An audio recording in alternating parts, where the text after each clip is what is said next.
Sepse mendojnë dhe gjykojnë që pala tjetër, po themi ata cilët janë tek partia tjetër, mendojnë që ka një pakt midis të dyve që bëni ç'të doni tek partia juaj, se ne bëjmë ç'të duam tek partia jonë. Dhe kam bindjen që në të dyja krahët do ketë devijim, po themi, të numrit të votave fatikisht për njërin apo për tjetrin kandidat. Dhe është mirë fatikisht që ka këto kërkesa. Por ta shikojmë se çfarë ka ndodhur në këtë proces. Është e mundur të numërohen apo jo? Absolutisht po. Absolutisht po. Do t'i shkojnë deri në fund zoti Eli Mehmeti. Nëse ne shohim modele shtrembrimit të vullnetit të njerëzve, absolutisht do duket ne jemi aty për të ngritur zërin e tyre. Sa është diferenca juaj me zonën Tabaku? Po nuk ka rëndësi kjo. Ka rëndësi fakti që neve nuk duhet shtrembrojmë vullnetin e njerëzve. Pik.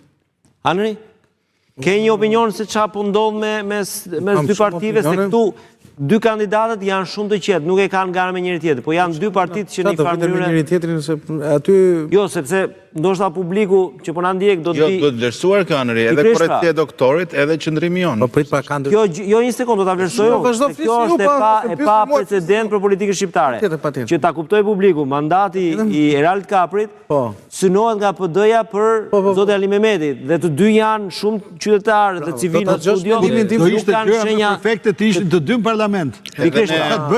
Nuk po zihen për mandatin, por janë partitë që zihen. Nga Ragina Groshejt, pra janë partitë që zihen dhe janë kandidatë. Ndodh kështu në se ne po flasim ç'a ndodh në për të ç'a shohim në studio. Tani unë njoh dhe Kaprin dhe Ali Mehmetin. Tani ditë të dy qytetarë. Tani do flasim për qytetarët apo do flasim për këta? Okej. Unë du me fol tamam siç është për të fol. E para herë kërkesa që ka bërë zoti Ali Mehmeti ka një do të pranu nga sekretari i përgjithshëm i partisë, është dakord as është dakord me hapa i erë.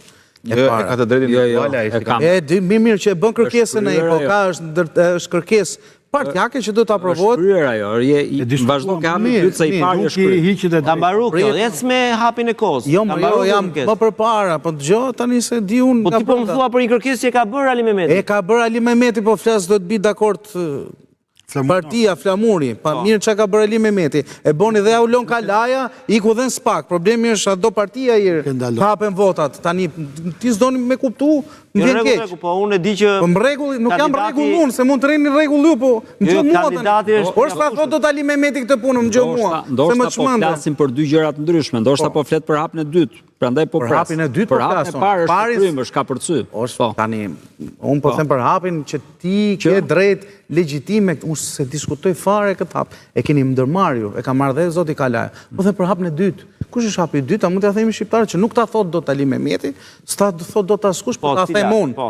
Po pra që do ta pranoj edhe partia. Ali Mehmeti s'ka ndonjë gjë. Fillimisht. Do ta pranoj edhe partia.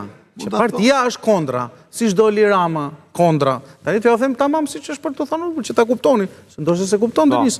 Problemi është doli Rama kundra që i tha të gjithëve në telefon, i shkonte ç'është kjo më nxyrë që po bën, ka qenë tonë edhe më tashmë, nuk ishin aq të butë që gja ju po na turpëroni e këta.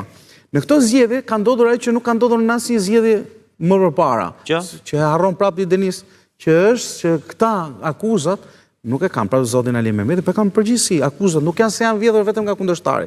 Problemi pak të zgjedhje kanë pas dikur ndodhte në parti kjo, mrena partisë, pra në primare, në votën. Këto par zgjedhje akuzat janë që po na vjedhin edhe këta mrena shtëpisë. Pra kemi dy problematika shumë të mëdha, që na vjedh kundërshtari, po vjedhemi edhe brenda shtëpisë. Pra legitimiteti i